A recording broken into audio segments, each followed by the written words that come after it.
अदिका कियानी जी की शुरुआत, इस करियर की शुरुआत कैसे हुई? वो पहली सोच कब आई यहाँ कि मुझे इस इंडस्ट्री को ज्वाइन करना चाहिए?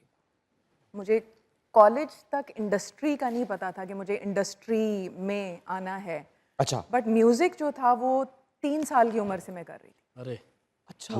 3 साल की उम्र में जब वालिद की वफ़ात हुई ना, तो हमारी वालदा चूँकि एजुकेशन फील्ड में थी, तो उनको था कि बच्चों को किसी तरह साइकोलॉजिकल प्रॉब्लम्स में से हटाने के लिए, क्योंकि बाप का होना बहुत ज़रूरी होता है और बाप की एक वैल्यू होती है, एक मकाम होता है हर बच्चे की ज़िंदगी में। तो ये साइकोलॉजिकली बच्चे जो है ना वीक ना हो जाएं, मैं, मेरी बहन और मेरा भाई।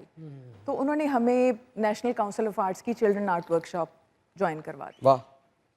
वहाँ पे फिर बस समझ लें कि वो एक चीज़ की बीज खोज, बोया बीज, गया। बीज बोया गया। और फिर इनकरेजमेंट अम्मी की तरफ से ये थी कि पढ़ाई कॉम्प्रोमाइज़ नहीं होनी चाहिए और पढ़ाई करनी ही करनी है। तो बचपन से एक तड़प थी अंदर गाने की और स्टेज पे आने की, परफॉर्म करने की, तालियां सुनने की। क्या बात। बहुत क्लियर थी मैं। उस जमाने में 90s के अंदर मेरा भाई यूईटी के अंदर था, वो सिंगर भी था जुपिटर्स बैंड का, लेकिन मुझे बताते वक्त उससे घबराहट होती थी कि मैं गाना चाहती हूँ, मैं स्टेज पे आना चाहती हूँ, लाला, मुझे मैं भी इतना गाना शौक है। हाँ, फिर लाइफ ने ऐसा टर्न लिया कि मेरे दिमाग में एक बात पक्की हो गई कि मैंने म्यूजिक करना है। तो मैंने अपने भाई से हिम्मत करके कहा कि मैंने एक कॉम्पोजिशन की है, तो प्लीज़ इसको किसी तरह तुम प्रोड्यूस करवा दो। तो फिर उसने खुद इसको प्रोड्यूस किया। अच्छा, वो पहली दफा कहने He पे मान गए? believed in me. He believed in पहली me. दफा कहने पे मान गए? हाँ जी। एक्सप्रेशन क्या था उनके चेहरे का जब आपने कहा कि मैं अब गाना चाहती हूँ? देखिए, शुरू में मैं कहती थी उसको कि मुझे गाना है, मुझे गाना है, एक ही बात करता था, वो भी बहुत क्लियर था, तुमने तब गाना है जिस वक्त तुम अपनी कोई चीज गाओगी। कवर नहीं, किसी का नहीं। नहीं, मैं स्टेज पे नहीं इस तरह जाने दूंगा तो तुम लोगों के गाने गाओ स्टेज के ऊपर खड़े होके। No, you have to sing your own song. अच्छा। तो वो भी एक दिल के अंदर बात थी कि हाँ, बात तो बिल्कुल सही है। उस टाइम शायद समझ नहीं आ रही, लेकिन जब अल्लाह ताला की तरफ से एक मेलोडी और वो चीज़ें हो गई तो उसने कहा कि हाँ, ये सबसे ठीक, पहला ये बात सही है। सबसे पहला सिक्सर कौन सा था? पहला सिक्सर मंदी मौज, मंदी मौज फोक सॉन्ग। जी जी जी। इनकी समझ आ रही है इमरान भाई, पता नहीं, मुझे आप भी कह रहे हैं, मैं तो नहीं कह रहा कुछ पता नहीं चल रहा है, तो ऐसे थोड़ा नहीं सा समझ आ रहा। गुनगुनाएंगी तो पता चलेगा। बहुत देर हो गई है दिखा जी, उसको दोबारा रिपीट करना चाह रहे मन की मौज, मैं किहा मन की मौज तो ਸਾਡੇ ਕੰਨ ਦੀ ਮੌਜ ਵੀ ਕਰਾ।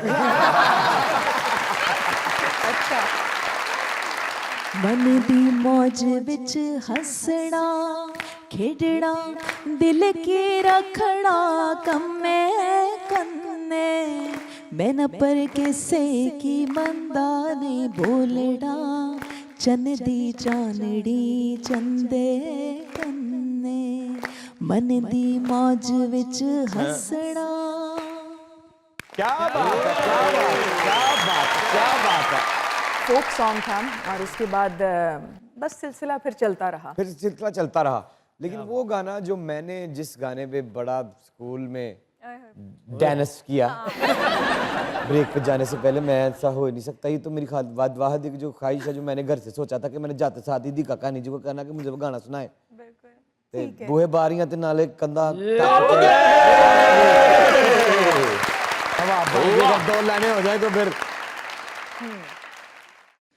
बूहे बारियां ते नाले कंधा टपके बूहे बारियां ते नाले कंधा टपके आवांगी हवा बन के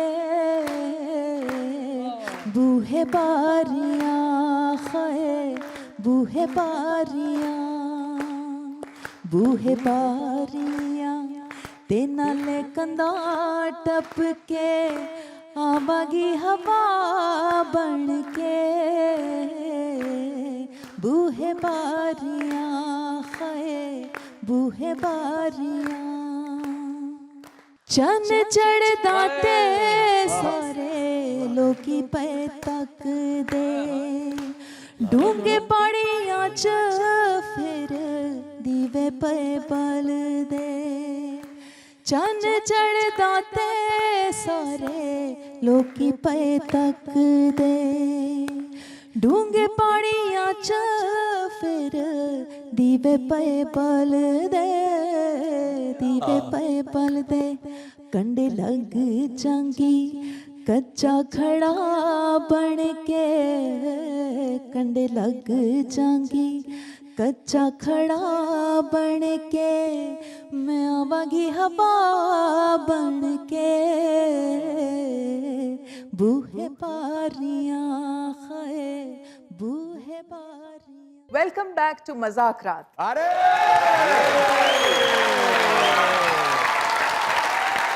ये जो आपने अचानक से एक्टिंग की दुनिया में झंडे गाड़े,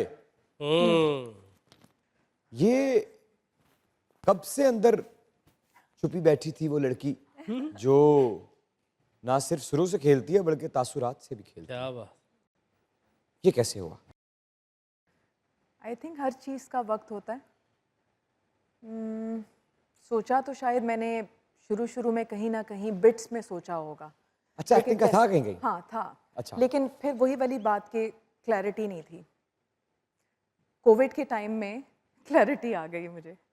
अच्छा। और जब मुझे क्लैरिटी आई तो मैंने शायद माइंड में उस चीज़ को क्रिएट किया और फिर मोमना दुरैत की कॉल आ गई और फिर हिस्से में आए काशिफ निसार।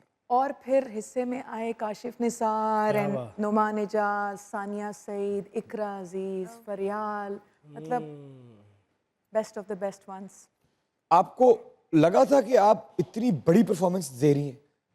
नहीं, लेकिन मैंने सेट पे आया था, मैंने आपको कहा था आप बहुत बड़ी परफॉर्मेंस दे आप रही हैं। आए थे। याद है आपको? बिल्कुल। और मैंने इनका सीन देखा शूट होते हुए, मैं कहा ये तो टेंशन दे देंगी बहुत से पता है, लोग। मैं एक्टिंग के अंदर इतनी ड्रेन हो जाती हूँ कि मैं इसीलिए उसमें ब्रेक्स ले रही हूँ कि वो आप तो जाहिर है एक सीजनल एक्टर है ना, तो मैं उसके अंदर चली जाती हूँ। नहीं, मैं भी चला जाता हूँ। और फिर वो जब 6 दफ़ा अगर कोई चीज़ रीटेक हो रही है और उसमें रोना है तो वो 6 दफ़ा असल में ही बाँ करके रोती हूँ मैं अपने ड्रामा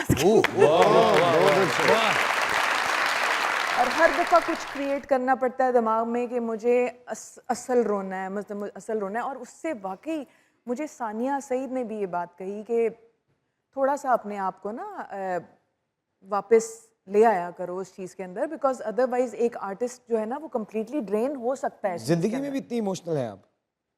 मैं इमोशनल हूँ लेकिन मैं रोती नहीं हूँ। ਜਦੋਂ ਰਵਾਣਾ ਹੋਏ ਤੁਹਾਨੂੰ ਡਰਾਮਾ ਦੇ ਦੇ ਬੰਦਾ हाँ, ये बिल्कुल बात सही है, ये बिल्कुल बात सही है। मुझे लगता है ड्रामा ने मेरा कैथारसिस किया है। लेकिन ये तो बड़ी तकलीफ से बात है अगर आप नहीं रोती तो। हाँ, मैं नहीं रोती। इस चीज़ ने आपको तकलीफ नहीं दी? रोना रोकना एक बड़ी मुशक्कत की बात है।